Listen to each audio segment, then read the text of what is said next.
Ada yang berpendapat bahwa kunjungan atau bertemu dengan teman juga dikatakan dengan silaturahim, dengan dalil bahwasanya muslim dengan muslim yang lain adalah saudara. Bagaimana pendapat ini Ustaz? Inilah yang dari tadi saya jelaskan, gitu kan? Harus bisa dibedain. Menjalin antara sama muslim adalah ukhuwah namanya dalam agama kita. Rahim hanya bagi yang punya hubungan darah, gitu kan? Secara langsung ya. Karena kalau kita mau bahas hubungan darah secara umum, semua sama karena dari Adam, ya gitu. Tapi Nabi SAW memberikan gambaran rahim itu adalah orang yang punya hubungan langsung.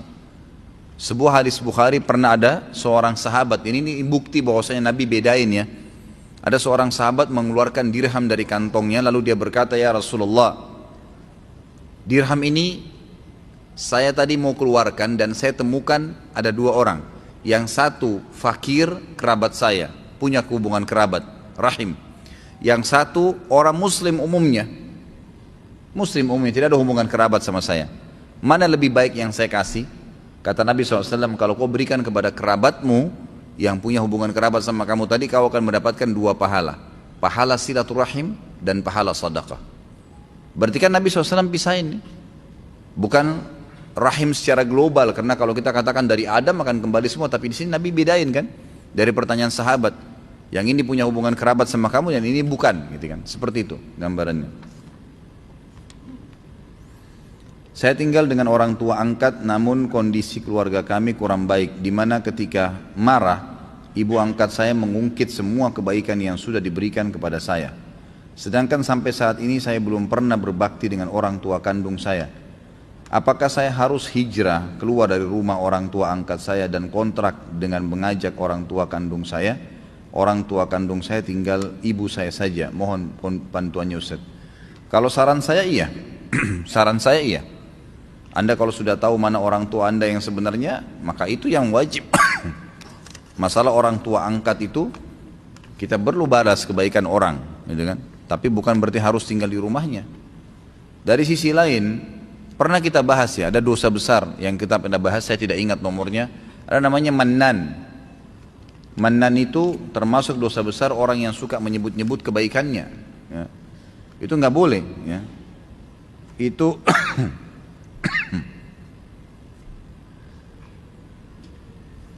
dosa besar ke-36. Kalau yang pegang bukunya di halaman 103, saya ingatkan kembali. Allah subhanahu wa ta'ala berfirman tentang tidak bolehnya menyebut-nyebut kebaikan. Jadi itu dosa ya, dosa besar. Saya sudah pernah bantu kamu, saya sudah 10 tahun berikan kamu beasiswa, saya sudah biayai kau dari kecil, nggak boleh. Sampai sebagian ulama mengatakan karena tegasnya larangan di sini, sampai-sampai orang tua pun tidak boleh bilang sama anaknya, nggak perlu. Padahal itu anak sendiri ya. Apalagi kalau dibalik, anak bilang ke orang tuanya atau saudara bilang sama saudaranya, itu nggak boleh sama sekali. Kata Allah SWT, Allah menjelaskan dalam Al-Baqarah 264, penyebab dibatalkannya pahala bagi orang yang pernah bersedekah karena menyebut-nyebutnya. Kata Allah, a'udzubillahi minasyaitonirrajim, ya ayyuhalladzina amanu la tubtilu shadaqatikum bil manni wal adza. Al-ayat. Hai orang-orang yang beriman, jangan sampai kalian menghilangkan pahala sedekah kalian dengan menyebut-nyebutnya dan menyakiti perasaan si penerima. Suami bilang sama istrinya, sudah berapa tahun saya biayai kamu? Bukankah saya sudah bantu orang tuamu? Bukankah begini dan bukankah begitu? Perlu satu hal digarisbawahi teman-teman sekalian ya. Setiap perbuatan baik yang kita lakukan kepada orang lain, sebenarnya kalau kita fikir secara spiritual, secara keimanan, yang mendapatkan manfaat siapa? Saya. Bukan dia, karena dia hanya mendapatkan secara fisik duniawi. Saya berikan dia 5.000, dia hanya bisa beli air mineral dan segalanya. Tapi saya dapat apa? Pahala yang besar, mungkin 5.000 pahala. Tidak tahu, mungkin 5 juta, gitu kan? Makanya Abdullah bin Umar radhiyallahu anhu, beliau kalau tidak datang orang yang datang minta-minta ke rumahnya, beliau keluar mencari. Karena bagi beliau sebenarnya, beliau yang membutuhkan pahala itu. Bayangkan kalau tidak ada fakir miskin, tidak ada minta-minta. Kita dapat pahala sedekah dari mana? Gitu kan? Kalau tidak ada cobaan, kita dapat pahala sabar dari mana? Nggak ada. Itu warna kehidupan. Ya. Harus difahamin. Jadi jangan pernah merasa orang lain butuh sama saya. Keliru teman-teman sekalian. Kita yang butuh kepada orang, itu yang betul. Keliru, gitu kan? Ada teman-teman dai nggak mau datang ceramah, kesannya jual mahal. Sebenarnya kalau dia faham, dia yang butuh dengan jemaahnya, bukan jemaahnya yang butuh. Karena kalau antum hadir di pengajian ana seperti ini, ikhwah dan akhwat sekalian, yang dapat manfaat lebih besar siapa? Saya sebenarnya. Antum secara individual dapat pahala ilmu, kan gitu, bisa diamalkan. Tapi saya mendapatkan pahala antum semua pada saat antum amalkan. Jadi sebenarnya yang lebih banyak mendapatkan manfaat adalah saya. Keliru kalau saya nggak datang, kebodohan. Saya biar terlambat saya paksain datang, harus bisa dengan izin Allah, gitu kan? Mungkin dengan keniatan seperti itu Allah masih membuat antum semua bisa bertahan dalam majelis. Itu sesuatu yang harus difahamin. Jangan selalu merasa diri kita yang dibutuhkan, enggak. Adanya anak-anak, sebenarnya kita yang butuh dengan anak-anak itu, bukan anak-anak yang butuh dengan kita. Allah gantungkan kebutuhan mereka pada kita, artinya kita akan bersedekah secara mau atau tidak mau. Memberikan susunya, memberikan makan, pahalanya besar pada hari kiamat. Coba kalau nggak ada anaknya, bagaimana? Kan gitu, contoh-contoh saja. Ada istri, ada suami, dan banyak dalam lini kehidupan kita semuanya. Jadi jangan pernah sebut-sebut kebaikan. Sudah melakukan, lupain udah. Sudah ada malaikat yang catat. Kita ini enak sekali sebenarnya. Bayangkan kalau setiap amal kita disuruh catat sendiri sama Allah. Bisa nggak? Udah ada bodyguardnya. Catat. Tidak pernah tidur Raqib dan Atid. Bahkan mulianya Allah SWT menyebutkan, atau Nabi SAW menyebutkan dalam sebuah hadis, kalau seorang hamba melakukan perbuatan dosa, maka Raqib akan berkata kepada Atid, jangan kau catat dulu, mungkin dia bertobat sebelum malam. Masih saling diingat ini, jangan dulu catat, mungkin dia taubat. Kalau sampai menginap, nggak taubat dari dosanya, baru dicatat dalam buku amalnya. Seperti itu. Jadi kita sudah sangat dimanjakan sama Allah SWT. Ada pencatatnya, tinggal berbuat saja. Mau berapa jumlahnya, malaikat sudah ahli, nggak pakai kalkulator nyatet. Kata Nabi SAW di dalam hadis yang sahih, ini saya tahu mungkin orang tua angkat antum tidak hadir ya, tapi mungkin bisa disampaikan ke beliau. Mungkin satu waktu Allahu alam Allah buka hidayah, dia bisa mendengarkan ceramah kita ini melalui YouTube, mungkin dia bisa tersentuh hatinya, kita nggak tahu. Kita doakan. Tapi semua yang hadir di sini bisa ambil pelajaran, tidak boleh sebut-sebut kebaikan. Perhatikan ancaman yang sangat tegas bagi orang yang nyebut-nyebut kebaikannya. Thalathatun la yukallimuhumullahu wa la yanzuru ilaihim yaumal qiyamati wa la yuzakkihim wa lahum adzabun alim. Al-musbilu izarah wal mannanu wal munfiqu sil'atahu bil halfil kadhib. Ada 3 golongan yang mana Allah tidak akan berbicara kepada mereka pada hari kiamat. Ini sudah pernah saya kasih contoh ya. Kalau kita diundang oleh seseorang, misal presiden undang kita, semua orang yang diundang diajak ngomong kecuali kita sendiri. Nggak dilihat, nggak diajak ngomong. Gimana perasaannya? Semua orang ditanya kabarnya, dari mana asalnya. Ini lewat depan kita nggak ditanya, nggak diajak ngomong sama sekali. Padahal semuanya diundang. Pasti ada perasaan yang tidak nyaman. Ini cuma contoh rasional saja. Allah tidak akan ngomong sama mereka pada hari kiamat. Tidak akan melihat mereka. Dan Allah tidak akan mensucikan mereka di timbangan amal. Karena hari kiamat mungkin dosa seseorang 200, pahalanya 198. Butuh 2 atau 3 pengampunan dosa supaya bisa masuk surga. Ada orang yang Allah maafin, udah deh dihapusin 5 dosanya, udah masuk surga, selamat.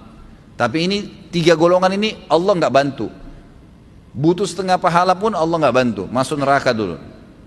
Nggak dilihat, nggak ada yang ngomong, dan tidak akan disucikan di timbangan hari kiamat. Dan mereka akan mendapatkan azab yang pedih, 4 ancaman.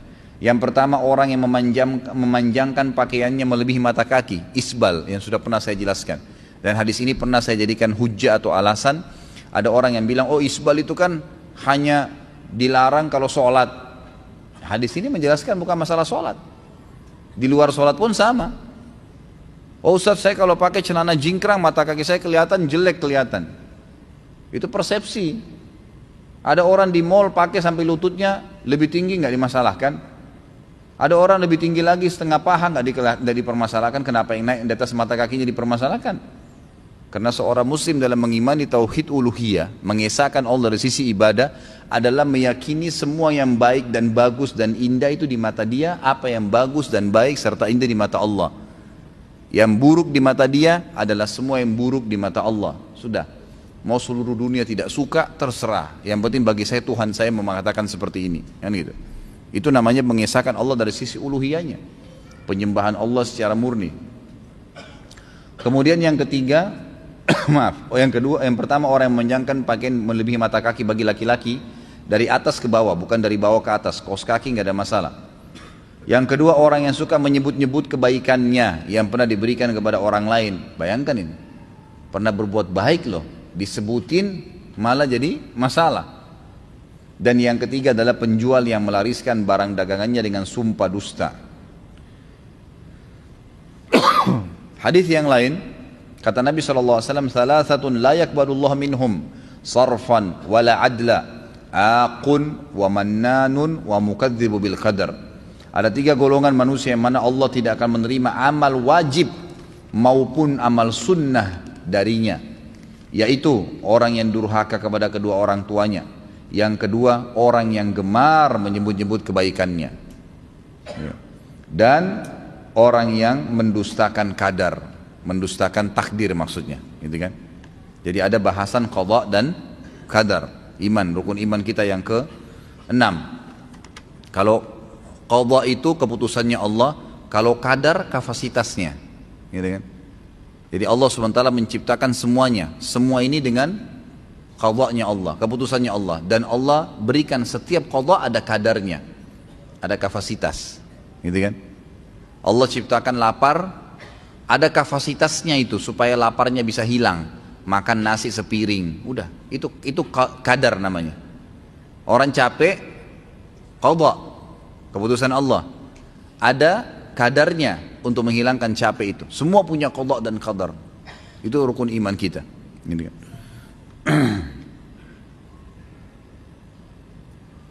Ustaz, Anda mau tanya, tadi Ustaz menyebutkan bahwa sesama muslim tidak boleh mencela, merampas harta orang muslim, tapi Anda mempunyai kerabat yang suka sekali membuka aib dan menyebarkan aib keluarga Anda kepada orang-orang. Bagaimana sikap yang harus kami lakukan? Kami bisa memaafkan, tapi celaan-celaan mereka sungguh tidak bisa dilupakan. Kami menghindari bertemu mereka, karena kalau bertemu pun mereka hanya menzalimi kami. Apakah sikap yang kami lakukan salah? Baik, kalau ada orang-orang di antara kerabat kita yang jahat seperti ini, kita boleh menjaga batas atau membatasi hubungan, tapi bukan memutusnya. Dan kita membenci sekali lagi perilaku itu saja. Jangan dinilai semuanya buruk orang itu. Kenapa sih ada kebaikannya? Tapi kami lupa, berat Ustaz melupakan celaan-celaannya. Ya itulah waswas syaitan. Disitulah peran iman kita, gitu kan? Seorang mukmin itu tidak akan dia biarkan hatinya rusak dengan celaan-celaan orang. Karena celaan orang itu hanya ucapan kok. Sama dengan pujian. Sepanjang lidahnya saja, kamu jelek, sudah selesai. Anggap aja angin lalu. Dia mau bilang jelek, terserah, saya tetap gagah, kan gitu. Bisa saja kita berkata begitu. Saya tetap cantik, saya tetap begini. Kita percaya Allah ciptakan saya begini dengan cara baik, sudah. Nggak ada sesuatu yang harus berbekas kok sebenarnya, gitu kan? Lain kalau pisau diiriskan ke badan, jasad kita rusak mungkin. Tetapi kalau seandainya hanya kata-kata saja, tidak ada sesuatu yang perlu diperdulikan. Allah SWT sudah mengatakan kepada kita agar atau mengajarkan bagaimana menghadapi orang seperti ini. A'udzubillahi minasyaitonirrajim. Wa idza khatabahumul jahiluna qalu salama. Orang-orang beriman itu hamba-hamba Allah yang disayangi oleh Allah, ibadur rahman namanya, gitu kan? Mereka yang kalau melewati orang-orang jahil, kata ulama tafsir, jahil adalah suka mencaci maki, suka mencela, suka menilai buruk penampilan seseorang, gitu kan? Maka mereka berkata salama, artinya udah ngomong terserah kamu deh, gak usah peduli, biarin aja, tetap aktivitas kita sehari-hari. Kita biarin Raqib dan Atid mencatat kebaikan-kebaikan saja. Dia mau cerita terserah dia, hubungan dia dengan urusan dengan Allah Subhanahu wa taala. Dan kita juga harus tahu ya, tadi saya sudah jelaskan ada qadar ya, ada qada dan qadar. Subhanallah, kejahatan itu juga Allah ciptakan sebagai qada. Allah ciptakan kebaikan dan keburukan, gitu kan? Dan perlu kita ketahui juga punya kadar. Subhanallah, kejahatan juga punya kadar loh. Kalau dia meninggal, selesai kejahatannya. Atau kata ulama minimal per hari itu ada berhenti kejahatannya. Misal dia jahat dari pagi nih, pasti ada saatnya dia letih, dia jenuh, dia berhenti ke kamar mandi, dia berhenti makan, dia tidur, berhenti kejahatannya. Ada kadarnya itu. Kadang-kadang Allah SWT malah menghukum dia kalau dia sudah berlebihan. Mungkin dia meninggal tiba-tiba, mungkin dia jatuh, mungkin dia ini, mungkin dia itu. Banyak hal. Jadi nggak usah terlalu khawatir. Kita punya Tuhan Allah SWT dan semua sudah sesuai dengan kadarnya. Ada saatnya dia akan berhenti. Dan pada saat sekarang Anda akan mendapatkan pahala sabar. Ingat ya, pahala amal yang besar sekali adalah sabar. Kata Allah SWT, "Wa ma yulaqqaha illa alladziina sabaru wa ma yulaqqaha illa dzu hadzin 'adzim." Surga itu tidak akan didapatkan kecuali bagi orang-orang yang sabar. Dan surga tidak akan didapatkan kecuali orang yang memiliki nasib yang baik. Allah mempertemukan antara nasib yang baik dan masuk surga dengan mudah adalah orang yang sabar. Dan sabar kapan dibutuhkan? Kalau cobaan sedang datang. Ya kan? Disitulah cobaan, disitu dibutuhkan, itu kita akan panen pahala sabar. Lagi ada masalah, kita hadapin dengan tenang, ya kita bersyukur kepada Allah Subhanahu wa taala, ikhtiar mencari jalan keluar seperti itu. Kemudian orang tua anak sudah cerai, 7 anak mengikuti ibu dan 1 anak mengikuti ayah. Tapi ibu anak juga termasuk saudara-saudara kandungnya tidak boleh bertemu dengan 1 anak yang ikut ayah tersebut. Bahkan 1 anak tersebut diajarkan bahwa ibu kandungnya adalah ibu tirinya. Apa yang harus kami lakukan sedangkan ibu anak sangat merindukan anak tersebut? Ya diingatkan ayahnya. Ini biasa saya bilang, ini tadi yang saya kasih contoh ya. Biasanya ego pribadi. Karena jengkel dengan mantan pasangan hidup, maka dia memutus hubungan antara orang tua dengan anak. Nggak boleh, dosa besar itu. Nggak boleh sama sekali, gitu kan. Maka diingatkan si ayah. Dan kalau anak itu sudah besar, bisa diberikan penjelasan. Mungkin bertemu di luar rumah, mungkin melalui sosial media gitu kan, diberikan penjelasan gitu kan. Yang jelas jangan balas keburukan orang dengan keburukan kita. Jangan orang putus silaturahim, kita juga putus silaturahim. Jangan orang gibah, kita juga gibah. Dia dihukum, kita juga dihukum. Ngapain? Nggak usah ikut-ikutan. Apakah ada hukum puasa Rajab 10 hari? Sama sekali nggak ada. Semua hadis tentang puasa Rajab lemah, bahkan maudhu. Nggak ada puasa khusus. Rajab adalah bulan dari 4 bulan yang dimuliakan. Rajab, Dzulqa'dah, Dzulhijjah dan bulan Muharram. Allah sebutkan dalam surah At-Taubah ayat 36. Khusus masalah Rajab masuk dalam bulan-bulan yang dimuliakan, ya kan gitu. Kata Imam Qurtubi rahimahullah, Allah memuliakan ke-4 bulan ini, artinya siapapun yang beramal soleh di 4 bulan ini akan dilipat gandakan pahalanya, dan siapapun yang berbuat dosa dilipat gandakan hukumannya. Tetapi amal solehnya adalah amal yang sudah diperintahkan. Misal sholat 5 waktu, sholat sunnah, puasa sunnah, zikir pagi sore, bakti dengan orang tua, menjenguk orang sakit, silaturahim keluarga, semuanya amal soleh yang sudah ada perintahnya di bulan Rajab dan bulan Dzulqa'dah, Dzulhijjah dan bulan Muharram dilipat gandakan pahalanya dibandingkan bulan-bulan lain kecuali Ramadan. Itu yang dimaksud. Tapi kalau hadis yang puasa hari pertama Rajab diampuni dosanya, ada yang puasa sekian hari akan mendapatkan pahala para nabi-nabi dan beragam macam khurafat, semuanya hadis maudhu, hadis yang bohong. Nah, itu sudah diangkat oleh para ulama tentang masalah ini. Bagaimana pendapat tentang amal baik bukan sebab masuk surga, karena itu hak proaktif Allah ya. Ya memang benar, hadis Nabi SAW, tidak ada seorang pun di antara kalian yang akan masuk surga dengan amalnya. Kata para sahabat, Anda juga ya Rasulullah? Kata Nabi SAW, iya, saya pun juga. Semuanya masuk dengan rahmat Allah SWT. Kalau ada yang bertanya, lalu untuk apa orang beramal? Ya untuk meninggikan derajat di surga. Untuk fasilitas lebih baik. Sebagai bentuk kepatuhan kepada Allah diberikan pahala, nanti pahalanya akan meninggikan derajat dia. Tapi kalau masuk ke dalam surga dengan rahmat Allah Subhanahu Wa Taala, itu memang hadis sahih. Ana belum hafal zikir pagi dan sore, bolehkah ana membacanya dan bolehkah tidak berurutan? Boleh, nggak ada masalah. Boleh saja bawa bukunya, baca. Dan insya Allah kalau rutin dikerjakan maka akan boleh juga didengar, ya kan? Di radio kalau lagi di mobil, kalau di motor mungkin pakai headset dan seterusnya itu bisa. Apakah benar seorang laki-laki yang tidak sholat Jumat 3 kali berturut-turut harus mengulangi syahadatnya. Ini pendapat ijtihad ulama. Kalau dalil tidak ada. Kalau dalil tidak ada. Ini pendapat Imam Syafi'i rahimahullah yang mengatakan karena Jumat itu wajib, kalau orang meninggalkannya secara sengaja maka dia kufur, gitu kan. Tapi jumhur ulama mengatakan tidak. Hanya saja ya dia berdosa besar sebagaimana dia tinggalkan sholat. Tinggal dilihat. Kalau dia meninggalkan sholat 5 waktu atau Jumat jahdan karena membangkang terhadap hukumnya, ini kufur, ulangi syahadatnya. Tapi kalau dia takasulan, malas-malasan atau karena jahlan, maka ini tidak, disuruh taubat saja. Apa amalan wajib dan sunnah bagi orang tua yang bayinya baru lahir? Tidak ada yang kalau yang wajib sebenarnya akikah, ya, akikah bayinya di hari ke-7. Kemudian kalau anak laki-laki 2 ekor kambing, kalau anak perempuan 1 ekor kambing. Kemudian mencukur rambutnya dan menimbang dengan timbangan perak atau emas, lalu bersedekah dengan jumlahnya. Itu yang sifatnya wajib. Kemudian yang termasuk wajib juga kalau tidak salah itu memberikan nama yang baik. Dan itu di hari ke-7 semua. Jadi tumpahkan darah, menyembelih untuknya, kemudian memberikan nama yang baik. Sunnah mentahniknya. Tahnik itu mengunyah kurma sampai halus dan menempelkan di langit-langit, di bagian dalam gusinya, gitu kan. Maka itu nanti diisap oleh dia dan itu sedikit saja, gitu kan. Sedikit sekali, tiap hari boleh diberikan, itu bagian daripada sunnah. Yang saya tahu seperti itu.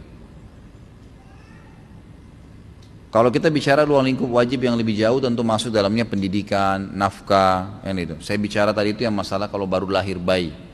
Tapi kalau global, lebih global, maka pendidikan anak juga termasuk dalam kewajiban. Ustadz punya buku nama-nama baik untuk anak? Tidak ada sebenarnya. Sering saya bawa ya. Tapi malam ini kayaknya tidak terbawa. Kalau tidak salah yang saya bawa itu ada yang pesanan teman-teman masalah sifat sholat dan wudhu yang bergabung, yang bergambar itu dengan buku doa. Dan saya tidak tahu ada buku apa lagi yang saya siapkan tadi.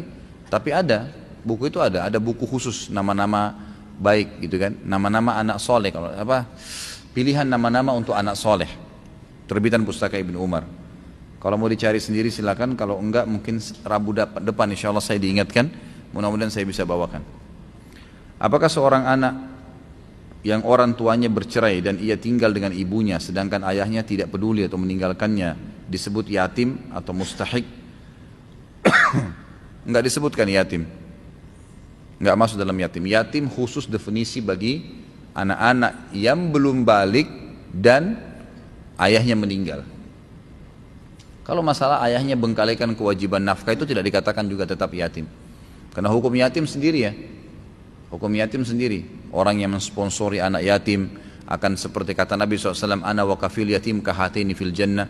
Saya dengan sponsor anak yatim seperti ini di surga. Artinya dekat sekali gitu kan. Jari tengah dan jari telunjuk. Sebaik-baik rumah yang dalamnya ada anak yatim.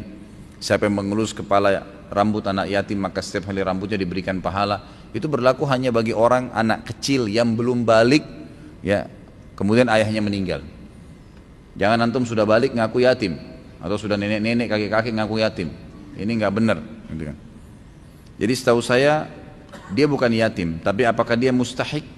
Maksudnya mustahik itu berhak untuk dibantu? Jawabannya iya, mustahik.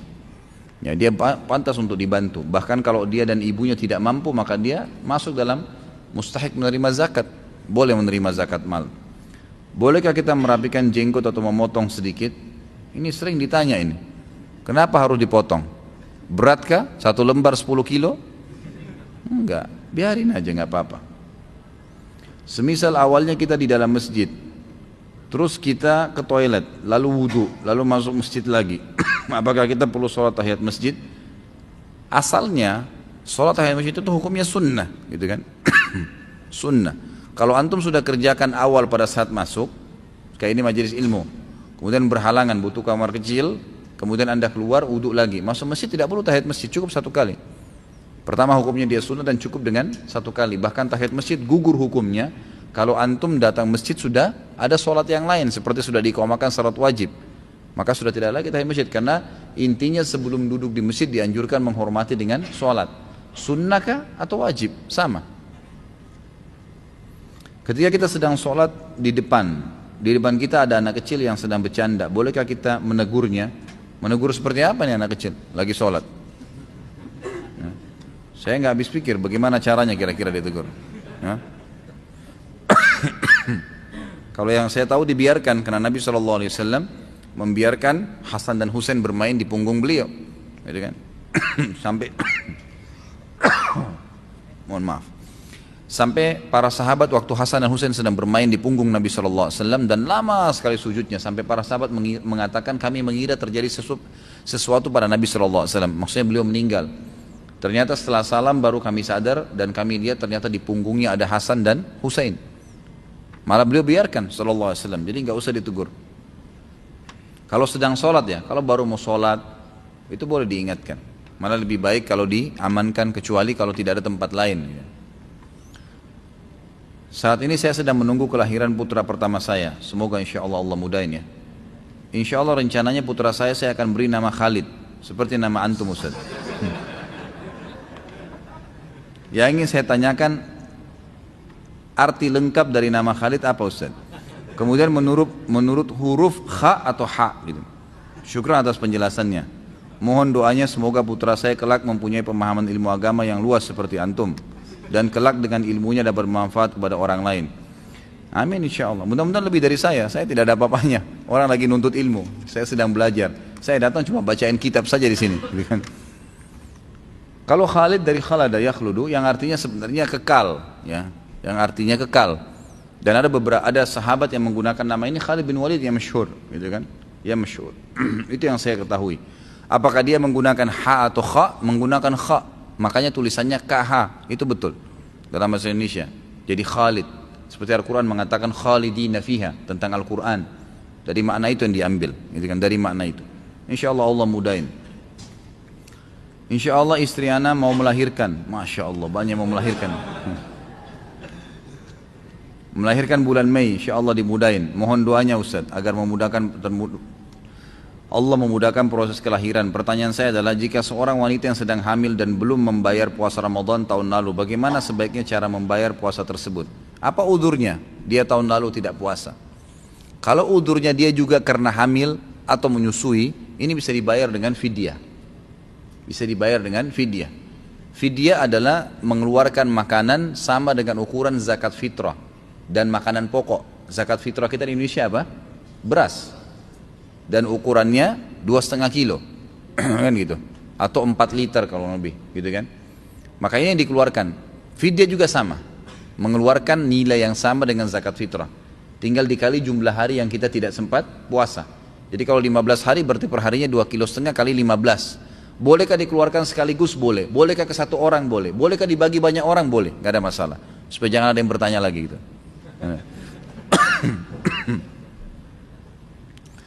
Lalu bagaimana kalau dia kemarin tidak ada udurnya Ustaz? Hanya kebetulan memang menunda-nunda saja dan sekarang lagi hamil. Maka dia puasa, berusaha.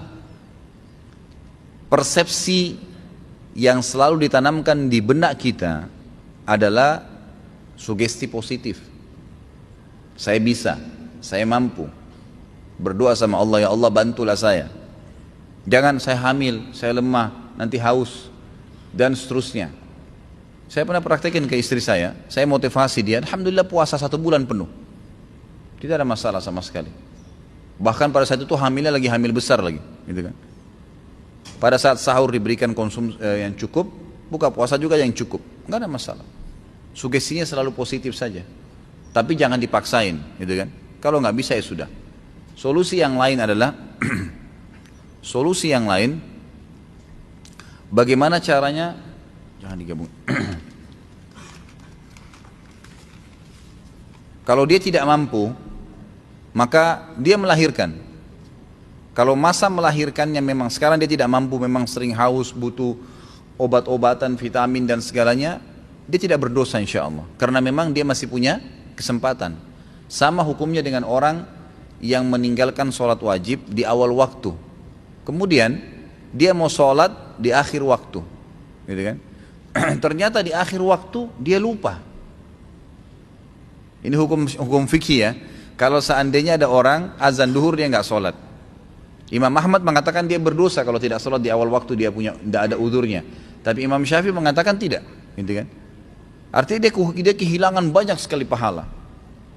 Baik, Dia tunda, nanti deh 2:30 saya sholat, asarnya jam 3. Subhanallah, pas 2:30 dia keluar kantor lupa sholat duhur. Dia ingat nanti 4:30. Bagaimana kira-kira? Dosakah dia? Tidak berdosa di sini. Dia lupa, dan memang bukan dia sengaja kan? Dia tetap boleh kerjakan sholat duhurnya di waktu dia ingat. Karena kata Nabi SAW, siapa yang lupa sholat dia boleh kerjakan kapan dia ingat. Sama hukumnya dengan tadi yang ditanyakan kepada saya ini. Jadi kalau Ramadan, dia sebenarnya masih punya kesempatan puasa sampai bulan Sya'ban, ya kan? Ternyata di bulan Rajab ini ketahuan hamil, atau Rabiul Awal ketahuan hamil. Dan ternyata prediksi dokter akan lewat Ramadan sementara dia tidak bisa puasa. Berdosakah dia? Tidak. Insya Allah setelah dia melahirkan nanti dia bayar puasanya itu. Dan lebih baik kalau dia yang tadi yang dia utang puasa tahun lalu bukan karena udzur syar'i, bukan karena hamil atau menyusui, dia wajib bayar dengan puasa ya. Tapi yang sedang dia hamil sekarang, Ramadan nanti ternyata dia nggak bisa puasa, itu boleh dibayar dengan fidyah. Faham ya? Jadi yang tidak ada udzur syar'inya, maka itu wajib dibayar dengan puasa juga. Jika wanita yang sedang nifas atau pasca melahirkan, bagaimana dengan puasa Ramadannya? Sama tadi saya sudah jelaskan. Jadi kalau orang insya Allah hamil atau sedang menyusui dan dia merasa tidak mampu, bisa dibayar dengan fidyah. Keluarkan aja fidyah. Ustaz, tolong bagaimana cara membaca ayat ini dan jelaskan surah Qaf ayat 34. Udkhuluha bisalam. Apa masalahnya? Dibaca udkhuluha bisalam, gitu kan? Ini tentang orang-orang yang masuk ke dalam surga nanti. Allah Subhanahu wa taala memerintahkan mereka atau menyambut mereka, menyuruh para malaikat mengatakan kepada ahli surga, udkhuluha bisalam. Masuklah kalian ke dalam surga dengan sambutan yang meriah. Ini hampir sama dengan sabda Nabi SAW, Afshus salam wa at'imut ta'am wa silul arham wa sallu bilali wa nasu niyam tadkhulul jannata bis salam. Kata Nabi SAW, sebarkan salam di antara kalian. Afshus salam wa at'imut ta'am, berikanlah makan kepada orang-orang, wa silul arham, lanjutkanlah hubungan silaturahim, wa sallu bin laili wan nasu niyam, dan salatlah pada malam hari sewaktu orang-orang sedang tidur. Tadkhulul jannata bis salam, sama dengan ini. Kalian akan masuk ke dalam surga dengan sambutan yang meriah. Itu yang dimaksud. Bolehkah ketika istri akan melahirkan? Masya Allah, ini melahirkan. Rupanya sekarang diubah polanya ya. Karena saya bilang jangan bertanya lagi masalah menikah cari jodoh, sekarang diganti ya.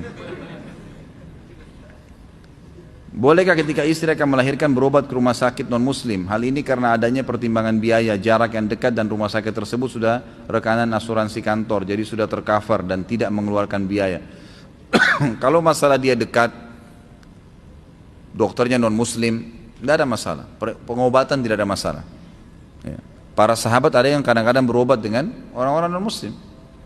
Itu biasa terjadi. Para tabi'in, mereka ada yang berobat dengan orang muslim. Bahkan Sufyan ats-Tsauri dan beberapa ulama tabi'in pernah diobatin oleh dokter-dokter non-muslim, gitu kan? Itu tidak ada masalah. Kalau Anda mau, itu yang saya jawab ya, sesuai dengan pertanyaan. Tapi kalau apakah karena dia rekanan asuransi atau apa, saya sudah pernah jelaskan masalah asuransi. Allahu a'lam.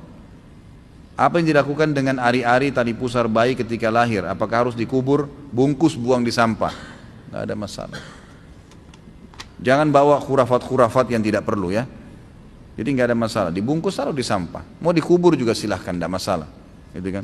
Ada khurafat di Indonesia, maksudnya khurafat ini kebohongan ya. Nanti kalau dimakan sama kucing, akhirnya anak kita jadi sakit. Nanti jadi begini, nanti jadi begitu.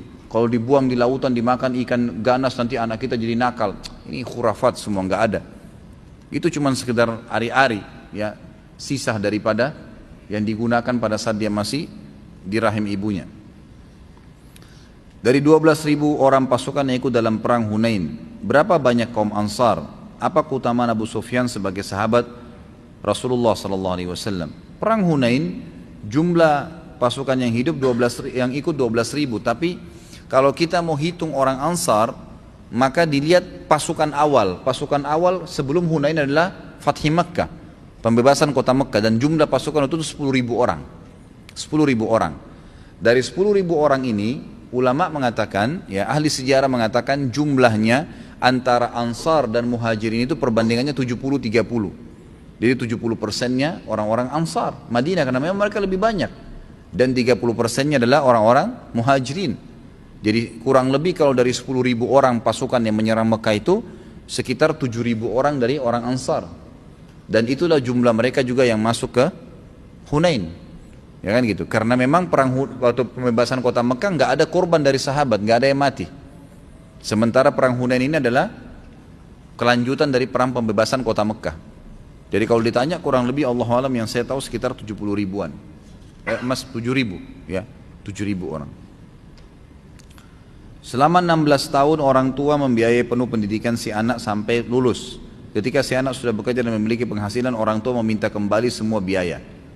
Biaya yang sudah dikeluarkan dulu kepada si anak. Apakah dapat dibenarkan sikap orang tua tersebut? Jawabannya benar, iya. Bisa dibenarkan. Ya, bisa dibenarkan. Dia minta yang pernah dia berikan atau tidak, itu bisa saja. Tidak ada masalah itu. Terutama yang berhubungan dengan sebelum sesudah dia balik, kalau anak laki-laki. Karena kewajiban nafkah orang tua, terutama ayah, kalau ayah meninggal ibunya membiayai anaknya yang laki-laki hanya sampai dia balik. Setelah balik hukumnya sunnah. Semestinya secara hukum syar'i, kalau kita bicara ini ruang lingkup bukan orang tua pada anak, nggak boleh masuk dalam manan, gitu kan? Tadi yang sudah kita jelaskan. Tapi khusus masalah uang, kalau orang tua minta dari anaknya, tidak sebaliknya ya, bukan anak minta sama orang tua. Ini durhaka. Kalau ada anak biayai rumah sakitnya orang tuanya dan seterusnya lalu dia minta bayar kembali, ini durhaka dengan orang tuanya. Berapapun umur dia, berapapun umur orang tuanya. Tapi khusus bab orang tua yang minta uang dari anaknya, gitu kan? Baik untuk kebutuhan dia atau dia mau minta yang pernah dia keluarkan buat anaknya selain dari yang wajib itu, gitu kan? Maka itu boleh-boleh saja.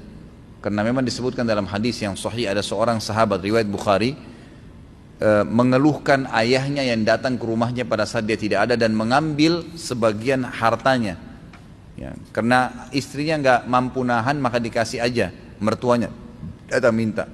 Si suami waktu datang anaknya si laki-laki atau si ayah ini melapor kepada Nabi SAW. Lalu Nabi SAW marah kepada sahabat tersebut sambil berkata, Anta wa malika li abik. Kamu, jiwamu ini, dirimu dan ya, hartamu adalah milik ayahmu. Adalah milik ayahmu. Jadi memang seperti itu. Kecuali dalam satu keadaan kata para ulama, orang tua yang mengambil harta anaknya itu digunakan untuk hal yang haram, itu baru boleh tidak dikasih. Tapi kalau selama tidak maka mereka punya hak. Apakah ain itu? Ain penyakit mata. Ain artinya mata. Kata Nabi SAW, innal aini lal haq. Mata itu, penyakit mata itu benar ada. Penyakit mata dalam agama kita termasuk membutuhkan ruqyah, pengobatan dengan ruqyah. Disebabkan karena hasud. Jadi orang kalau membiasakan hatinya naudzubillah dengan iri, dengan dengki, itu bisa berpengaruh kepada pandangan matanya. Ciri-cirinya, ya kalau ini ada pada antum, antum harus bertobat kepada Allah. Ya, bertobat agar Allah hilangkan. Setiap kali lihat ada orang punya kelebihan, pasti dia dengki. Walaupun lisannya tidak mengucapkan itu. Ada orang pakai mobil lebih bagus, kenapa ya? Gitu kan. Iri, ada orang lebih baik kerja, ada orang lebih memiliki kelebihan fisik, ini semua bahaya. Bisa menyebabkan penyakit ain. Makanya kata Nabi SAW, kata kuncinya jangan lihat kepada orang yang di atas kalian, tapi lihatlah orang yang di bawah kalian, karena itu akan memudahkan kalian mensyukuri nikmat Allah. Karena sudah disyukurin maka akan ditambah oleh Allah SWT. Dan ingat, Allah dengan kemahaadilannya sudah menentukan rezeki masing-masing. Jangan pernah cemburu dengan orang lain. Tidak perlu cemburu dengan orang lain. Sudah begitu Allah aturkan, gitu kan? Kata Allah SWT, am yahsuduna an-nasa ala ma atahumullah min fadli. Apakah mereka menghasuti orang-orang yang telah Allah berikan karunia dari sisinya? Untuk apa? Gitu kan? Tidak perlu. Allah SWT yang menciptakan sesuai dengan jenjangnya masing-masing. Kenapa Harut dan Marut mengajarkan sihir? Ini khilaf di antara ulama tentang kisahnya sebenarnya, gitu kan? Khilaf di antara ulama tentang kisah Harut dan Marut. Tapi ada riwayat yang dinukil, gitu kan? Saya juga insya Allah akan memastikan kembali riwayat itu. Tapi yang jelas dinukil bahwasanya Harut dan Marut meminta kepada Allah Subhanahu Wa Taala untuk diberikan hawa nafsu seperti manusia. Lalu Allah Subhanahu Wa Taala mengatakan kalau kalian diberikan nafsu maka kalian akan melakukan kerusakan nanti. Tapi karena mereka minta, akhirnya Allah SWT berikan mereka turun di muka bumi, lalu mereka tidak bisa mengontrol itu. Makanya pada saat orang-orang datang ingin belajar sihir kepada keduanya, gitu kan, mereka berdua berkata, kami adalah fitnah, jangan kalian kufur. Innama nahnu fitnatun fala takfur. Kami ini fitnah, kami sudah terlanjur salah jalannya awal. Jangan ikut-ikut, jangan kalian kafir dengan perbuatan ini. Itu yang saya ketahui, Allahu a'lam. Jadi karena mereka tidak bisa mengontrol itu ya, tidak bisa mengontrol hawa nafsu mereka, mereka melakukan perbuatan-perbuatan yang salah. Apakah kemoterapi atau pengobatan dengan laser termasuk kai, pengobatan besi panas? Allahu a'lam, saya tidak bisa pastikan itu ya. Tapi kai adalah besi panas yang ditempelkan. Dan di zaman Nabi SAW biasanya pedang, memang dipanasin kemudian disentuhkan di telapak kaki atau di anggota tubuh yang memang terasa sakit yang sudah lama. Itu kan, itu disentuhkan diangkat, itu salah satu pengobatan. Dan ini juga khilaf di antara ulama, ada hadis yang melarang memakruhkannya, ada hadis yang membolehkannya. Allahu a'lam. Tapi saya tahu di Madinah sampai hari ini masih digunakan, ada beberapa suku-suku Arab yang menggunakan metode itu. Tapi apakah kemoterapi itu termasuk kai? Kalau kita lihat metodenya agak beda ya, karena kai itu memang besi panas yang disentuhkan ke badannya, gitu kan. Haruskah tetap menjaga silaturahim dengan keluarga mantan istri atau mantan suami? Apakah kepada mereka tetap dianggap ada hubungan silaturahim? Kalau mertua, ya itu ya, karena tidak ada mantan mertua. Sekali kita sudah menikah dengan anaknya, maka dia akan jadi mahram, kan gitu. Tidak boleh lagi mantan anak mantu, tidak boleh nikah dengan mantan mertuanya. Bisa nggak? Nggak boleh. Si A cerai dengan istrinya si B, selesai, habis masa iddah, bukan mahram lagi. Apakah dengan dia cerai sama istrinya tadi, dia boleh nikah dengan ibu mertuanya? Nggak boleh, karena ini sudah mahram. Sebagian ulama yang lebih kuat mengatakan mereka mahram abadi. Jadi tetap silaturahim, biasa saja. Telepon, tanya kabar, tunjukkan kebaikan-kebaikan, gitu kan. Maaf, pertanyaan menyangkut haji. Baiklah, kita terima karena ada maafnya. Tapi jangan lagi nanti minggu depan pakai maaf semua.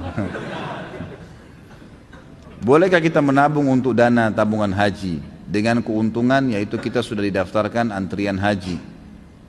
Ya tergantung ya, saya tidak tahu seperti apa proses tabungannya. Apakah Anda tabung sendiri, tabung di perbankan? Perbankan pun kalau jelas perbankan konvensional ribawi, nggak boleh. Ya, kalau ada yang bertanya lagi masalah hukum bank ribawi, jelas haram, nggak boleh. Nggak mungkin saya mengatakan iya halal buka aja rekening, nggak mungkin. Saya nanggung konsekuensi hari kiamat di neraka. Ngapain?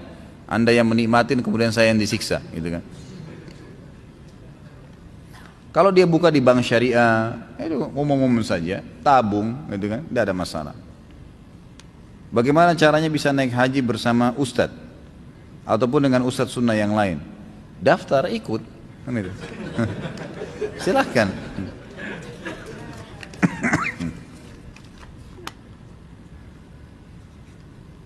Selain di sini, apa ini? Di mana lagi ustadz adakan taklim rutin? Dan di televisi saya juga pernah melihat ustadz bersama Ustadz Arifin. Apakah rutin dan setiap hari apa? Dia bisa dilihat di web saya, di www.khalidbasalama.com, dibuka ada jadwal full, di situ sudah dilihat. Kalau apakah rutin, tidak rutin. Saya hanya kebetulan kemarin diminta di TVRI pada hari Kamis, 2 Kamis yang lalu, sama beliau, sekali tampil beliau jadi moderatornya dan saya sempat menyampaikan materi, itu saja. Kalau apakah rutin, tidak. Pertemuan pun tidak rutin terjadi, tapi kadang-kadang kalau beliau ingin menanyakan sesuatu ya, atau mungkin menawarkan kepada saya pengajian, gitu kan, itu baru, atau ada undangan mungkin baru bisa baru berhubungan.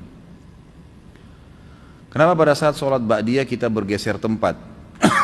Karena sunnah. Nabi SAW mengatakan setiap tempat yang dipakai sholat akan menjadi saksi pada hari kiamat. Maka dianjurkan pindah tempat, bergeser, nah itu akan jadi saksi hari kiamat. Apa hukum masuk rumah ibadah agama lain? Tidak boleh, haram, jangan masuk, gitu kan. Terutama kalau lagi ada spiritual, ada acara-acaranya, atau acara-acara agama mereka lah. Kata Nabi SAW, jauhilah tempat ibadah ahli kitab. Sementara ahli kitab itu Yahudi Nasrani adalah orang yang beriman kepada Allah ya. tapi tetap disuruh jauhi tempat ibadahnya, terutama kalau mereka sedang melakukan ritual karena laknat Allah sedang turun. Hadis sahih riwayat Imam Ahmad masalah ini. Jadi kita nggak boleh dekat-dekatan. Saya sapa Ustaz, jangan tugas pada saat itu. Cari tempat lain, rezeki Allah luas kok. Jangan kurung diri kita di tempat yang haram. Jadi sebaiknya jangan. Kalau ahli kitab saja nggak boleh, apalagi agama lain. Sementara ahli kitab beriman kepada Allah. Sudah bisa difahami masalah itu. Saya mau bertanya bagaimana hukumnya seorang suami yang terus-menerus melakukan sholat berjamaah bersama di rumah dengan istri dan anak-anaknya, bukan di masjid. Kalau Imam Syafi'i mengatakan boleh-boleh saja. Imam Ahmad mengatakan tidak boleh kalau tidak ada udzur, makanya lebih baik dia ke masjid tentunya. Tapi istri saya sholat sendiri nanti Ustaz. Baik, Anda boleh sholat berjamaah di masjid, setelah itu pulang imami istri. Adakah dalilnya? Ada, sudah pernah saya jelaskan. Hadis Muadz bin Jabal, hadis sahih. Muadz bin Jabal radhiyallahu anhu, da'inya Nabi sallallahu alaihi wasallam ke Yaman, dan beliau adalah orang yang dicintai oleh Nabi sallallahu alaihi wasallam. Beliau selalu ikut 5 waktu sholat bersama Nabi SAW, kemudian pulang mengimami satu sukunya. Jadi bukan cuma istri anaknya, satu suku semua jadi diimami sama dia. Tapi sholat keduanya sudah dihitung sholat sunnah. Boleh. Dalam hadis Bukhari yang lain ada pernah sahabat terlambat masuk masjid, kemudian sudah bubar sholat, lagi berzikir. Ada satu orang masuk sendirian, mau sholat. Kata Nabi SAW, sebentar, siapa yang mau bersedekah untuk saudaranya ini? Abu Bakar angkat tangan, saya Rasulullah. Maka Abu Bakar pun berdiri sholat dengan dia. Padahal Abu Bakar tadi sudah sholat berjamaah. Berarti boleh orang, bab disebutkan bolehnya mengerjakan sholat wajib kembali, tapi hukumnya sudah sunnah oleh para ulama-ulama hadis, tapi hukumnya sudah sunnah untuk menemani saudaranya yang sholat sendirian. Jadi ini boleh saja. Bagaimana kalau kita punya salah dengan keluarga namun ia telah meninggal? Sebut-sebut kebaikannya, kemudian cobalah mengembalikan haknya yang kalau memang kita pernah ambil barangnya, berdoa kepada Allah agar dia diampuni, insya Allah akan seimbang masalah itu. Ya, itu tidak ada masalah. Asal memang betul-betul kita tulus ya. Mengapa kita tidak boleh bertasbih sebelum sholat? Apakah hadisnya sahih? Maksudnya apa ini tidak boleh bertasbih sebelum sholat? Saya nggak ngerti. Yang dimaksud apa sebelum sholat ini? Apakah yang dimaksud ini teriak-teriak pakai mic antara azan dan iqamah? Ini memang tidak ada sunnahnya. Kalau bertasbih berzikir antara azan dan iqamah boleh, tidak ada larangan. Zikir boleh saja kapan saja. Apakah budak hanya didapat dari perang? Bagaimana dengan Salman Al-Farisi datang dari Persia untuk mencari Nabi SAW, namun tertawan jadi budak? Saya tidak pernah tahu kalau Salman Al-Farisi ini pernah masuk dalam kategori budak. Dia hanya sekedar menuju ke Madinah, kemudian waktu saat dia bertanya, lalu kemudian orang tunjukkan kota Madinah dan dia masuk. Yang saya tahu Salman radhiyallahu anhu adalah orang yang bebas, masuk ke Madinah tanpa tawanan.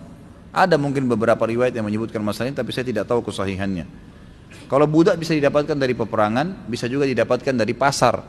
Karena kalau sudah jihad berkumandan banyak seperti di zaman Nabi SAW.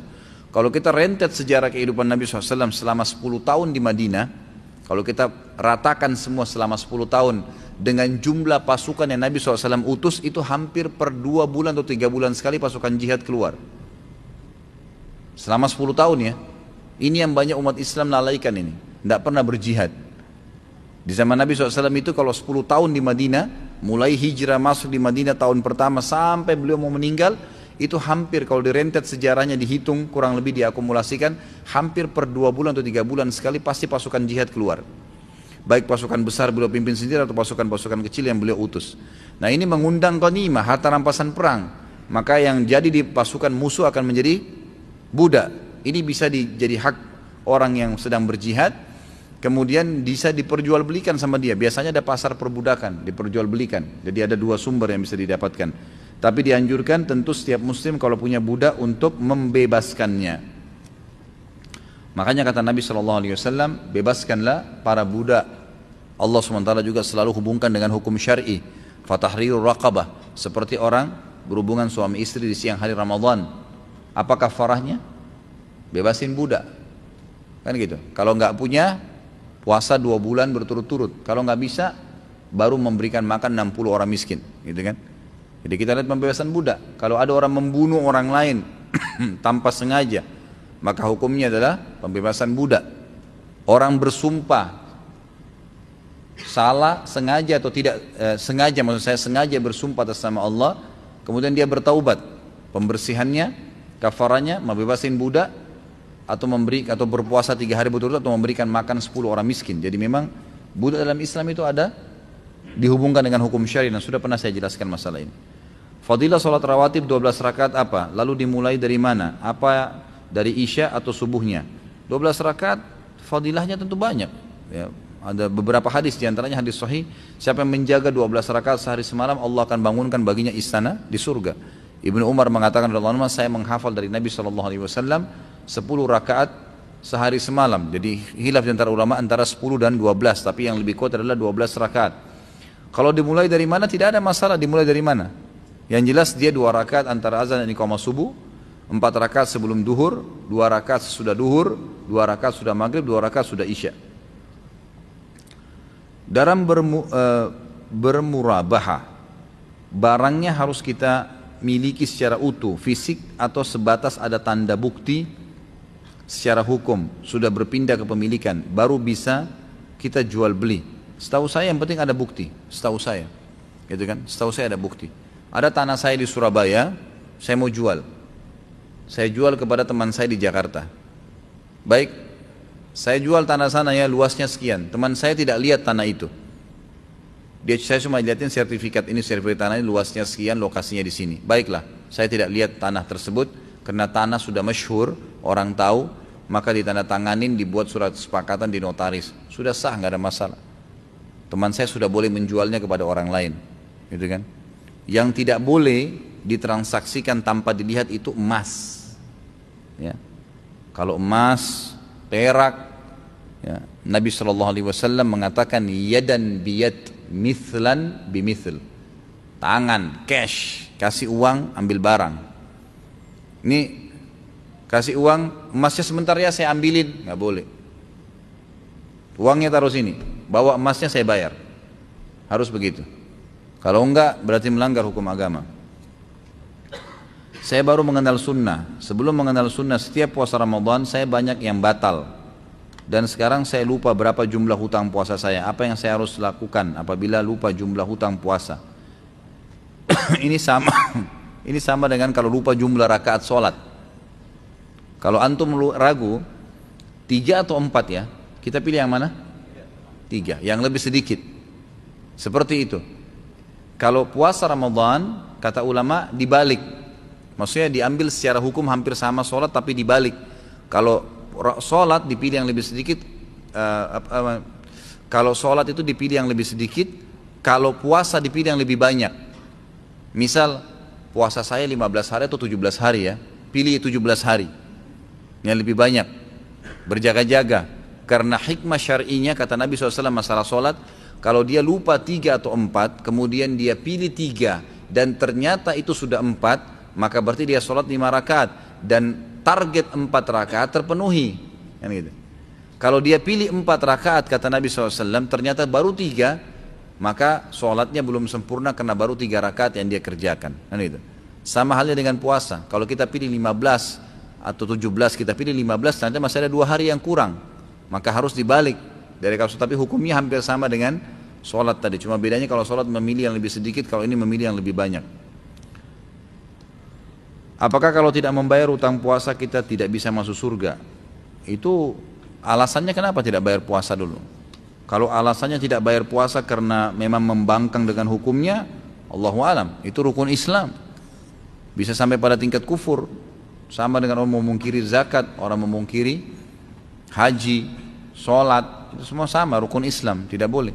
Tapi kalau misalnya ada seseorang yang dia baru tahu hukum puasa Ramadan itu haram, kalau dia kemudian dia meninggal, baru dia mau jalankan, dia meninggal, insya Allah sudah diampuni oleh Allah SWT. Tapi masalah puasa ini tetap harus walinya bayarkan, wali ya.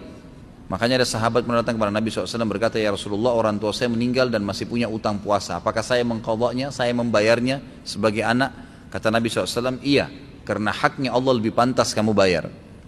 Berarti walinya tetap harus bayar puasa itu. Apakah dosa-dosa yang telah lalu akan diampuni Allah bila kita bertaubat? Tentu saja. Padahal setiap perbuatan dosa akan tetap tercatat dan pertanggungjawabannya di akhirat. Dosa yang pernah dikerjakan tercatat di buku amal. Tidak akan pernah terhapus. Enggak ada istilah dihapus dari buku amal. Misal seseorang melakukan perbuatan zina pada tanggal ini, pada malam ini, di tempat ini, dicatat oleh malaikat atid. Begini kejadian dicatat oleh Allah, perintah Allah SWT. Seminggu kemudian dia taubat, ditulis pada tanggal ini dia bertobat dari dosanya yang itu. Tapi tetap ada catatan. Makanya pada hari kiamat, tafsir dari makna firman Allah Subhanahu wa taala, orang-orang kafir untuk terima bukunya, mereka mengatakan, a'udzubillahi minasyaitonir rajim, ma li hadzal kitabi la yughadiru shaghiratan wala kabiratan illa ahsaha wa wajadu ma 'amilu hadira. Yang kurang lebih artinya al-ayat tadi. Orang-orang kafir pada saat menerima buku mereka, mereka mengatakan, buku apa ini? Tidak membedakan antara yang kecil dan yang besar. Ya, dan mereka mendapatkan semua apa yang mereka lakukan. Makna wa wajadu ma 'amilu hadira, mereka menemukan semua apa yang mereka lakukan. Kata ulama tafsir adalah masuk di dalamnya dosa yang pernah dikerjakan, lalu kemudian dia taubat. Supaya dia tahu, nih pernah buat dosa ini, pernah buat dosa ini, pernah buat dosa ini, tapi kamu taubat pada ini, makanya dimaafkan. Tapi tetap ada catatannya, gitu kan? Jadi bukan dihapus begitu saja. Dan tidak ada pertanggungjawaban kalau sudah taubat, hanya penjelasan kalau dia pernah melakukannya. Ustaz, bagaimana cara menggugurkan dosa-dosa besar yang telah lalu agar kita tidak diazab oleh Allah SWT dalam kubur dan akhirat? Taubat nasuha, sudah sering kita sebutkan. Imam Nawawi menyebutkan dalam Riyadhus Shalihin, Masya Allah, timbal balik ini. Ya. Jadi Imam Nawawi menyebutkan dosa besar akan diampuni oleh Allah kalau memenuhi 3 syarat mutlak. Meninggalkan dosa itu seketika, lagi zina berhenti, lagi bohong berhenti, lagi riba berhenti. Yang kedua menyesali, dan yang ketiga berjanji sama Allah tidak akan mengulanginya. Sebagian ulama menambahkan yang keempat dengan menyibukkan diri dengan amal soleh setelah dia berbuat dosa tadi. Karena umumnya orang mengulangi lagi dosa besar yang sama karena dia tidak sibukkan waktu-waktu yang biasa dia pakai berdosa dengan amal soleh. Apa boleh kita memisahkan atau menganjurkan seseorang untuk berpisah dengan orang tuanya dikarenakan hal berikut ini? Apabila orang tua dari orang tersebut kafir dan ada kekhawatiran akan mempengaruhi sang anak karena anak tersebut baru memeluk Islam. Enggak perlu. Enggak usah. Malah ajar dia agama Islam membolehkan kau silaturahim. Tuntun dia agama yang benar. Jangan malah dipisahin, enggak boleh. Karena memisahkan anak sama orang tuanya adalah hukum syariah yang dilarang. Tadi sudah kita bahas panjang lebar masalah itu. Tuntun dia ke agama yang benar. Kamu boleh silaturahim, kamu boleh bicara, kamu boleh begini, silahkan. Kalau masalah kita berikan saran, kalau dia tinggal serumah sama orang tuanya akan pengaruhi, orang tuanya akan jahat dengan dia, misalnya dipukulin, digebukin, harus keluar dari agama Islam, itu boleh kita sarankan supaya pindah. Tapi tetap ingatkan, kamu nggak boleh putus silaturahim dengan orang tua kamu. Sabar hadapin mereka. Risiko itu dakwah. Dan ingat ya, tidak ada orang Bapak Ibu sekalian di muka bumi ini yang tidak melalui cobaan, nggak ada. Jadi kalau sedang datang cobaan kita harus tahu, bukan kita sendiri yang dicoba sama Allah, semua orang dicoba. Semua orang dicoba, nggak ada manusia yang tidak ada cobaannya. Dan sudah sunnatullah, ada senang, ada sedih. Sehari antum senang, antum akan sedih satu waktu. Ada muda, ada tua, ada malam, ada siang, ada hidup, ada mati, ada dunia, ada akhirat, pasang-pasangan. Memang sudah begitu. Apabila orang tua sering melakukan tindakan kekerasan kepada anak sehingga menimbulkan luka fisik padanya dan kejadian ini berulang walaupun orang tua tersebut sudah dinasihatin, tentu dia boleh pindah rumah, tapi tetap tidak boleh silaturahim, tidak boleh putus silaturahim. Boleh kita sarankan pindah tempat. Dia khawatir orang tuanya mungkin ini, kalau orang tua suka mukul ini, orang tua tidak normal, aneh, gitu kan? Jadi dia boleh tinggalkan rumah tapi tidak boleh putus silaturahim. Dalam kehidupan rumah tangga seringkali perceraian menjadi opsi yang dipilih oleh suami istri dikarenakan berbagai hal. Apabila terjadi suatu perceraian terhadap suami istri yang dalam rumah tangga mereka dulu ternyata menghasilkan anak dan anak tersebut dibawa oleh istri, namun seiring berjalannya waktu istri tersebut selalu menceritakan keburukan suaminya dulu kepada sang anak sehingga sang anak tidak menyukai ayahnya, sementara itu keburukan yang diceritakan istri tersebut adalah benar. Pertanyaan saya, apakah yang dilakukan oleh istri tersebut tergolong ke dalam dosa besar? Tentu saja, ghibah. Kenapa mau menceritakan aibnya ayah, suaminya dulu? Supaya anaknya tahu keburukan ayahnya, untuk apa? Gak ada manfaatnya. Jangan emosi kita pribadi ditarik kepada anak, nggak ada hubungannya. Menarik orang lain untuk sama-sama memusuhi, nggak boleh. Kan kita sedang sekarang membuat anak kita musuh dengan orang tuanya sendiri, nggak boleh. Sehingga anaknya musuh, nggak mau ketemu, nggak mau berbakti, nggak boleh. Jangan, nggak usah. Jangan dendam. Dalam Islam tidak ada dendam. Tidak ada sesuatu yang samar-samar, gitu kan? Semuanya jelas dalam Islam. Nasihat seperti apa yang bisa diberikan kepada sang anak agar dia tidak memutus silaturahim dengan ayahnya? Sampaikan baik-baik bahwasanya ayah itu, saya sudah pernah jelaskan di bab bakti dengan orang tua ya, teman-teman sekalian. Kalau saya tanya kembali, siapa yang lebih wajib dibakti antara ibu sama anak, ibu sama ayah? Banyak orang mengatakan ibunya kan?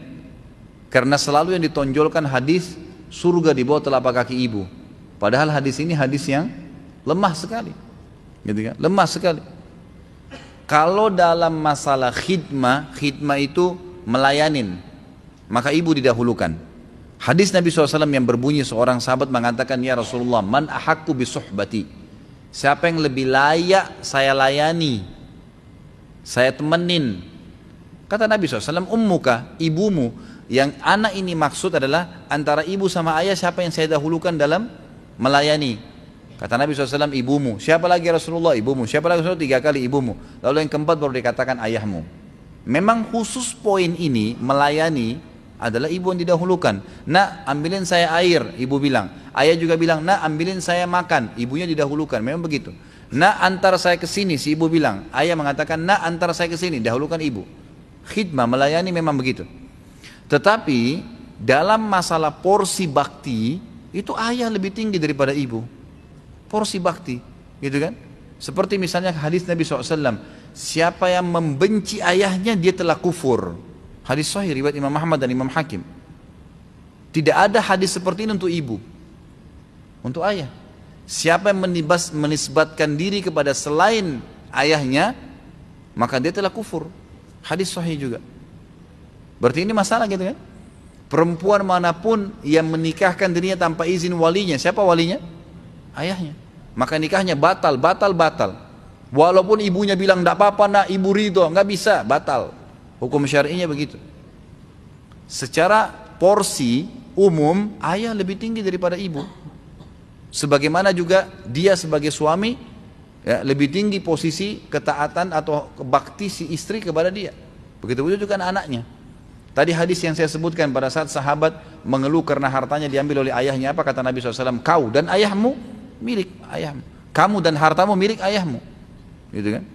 Jadi jelas hukum-hukum syar'inya. Makanya harus difahamin masalah-masalah seperti ini ya. Masalah-masalah seperti ini. Allahu a'lam.